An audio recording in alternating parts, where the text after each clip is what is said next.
این خوانندگان اشتراکچیان آزمون گیرندگان استیپندیای پرزیدنت جمهوری تاجیکستان در ناحیه فرخور میباشند.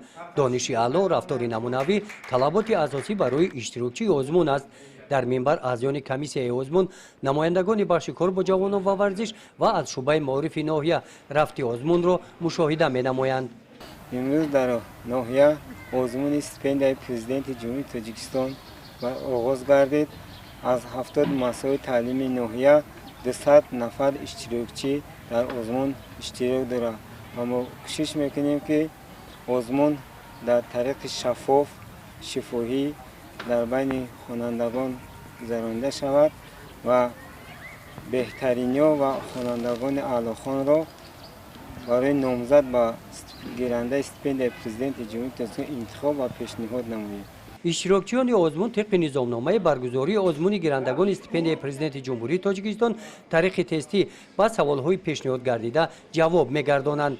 شماره داوطلبان آزمون نظر به سال گذشته زیاد میباشد. هر یکی از این اشتراکچیان آرزو دارند که سزاوار نام گیرنده استیپندیای پرزیدنت جمهوری تاجیکستان گردند. این نام را برای خود شرف بزرگ می‌دانند. سال گذشته در گیرنده استیپندیای رئیس ناحیه فرخار بودم. این سال باشد در نامزدی خود را به استیپندیای پرزیدنتی جمهوری پیشنهاد نمودم.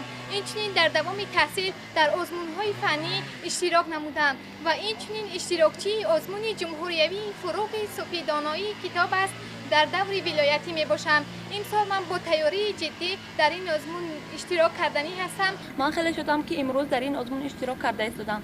برگزاری چنین آزمون ها ما خوانندگان را وادار می‌سازد که دانش و مهارت خود را صقل دهیم. آزمون گیرندگان استیپندیای پرزیدنت جمهوری تاجیکستان امسال بخشیده به 30 سالگی استقلالیت دولتی جمهوری تاجیکستان با مقصد هوسمند نمودن خوانندگان بالیاقت شماره‌شان زیاد گشته است. گزارش خواجه نظریف خدای نظر ظهوروف از ناحیه فرخار برای برنامه اطلاعاتی نوید.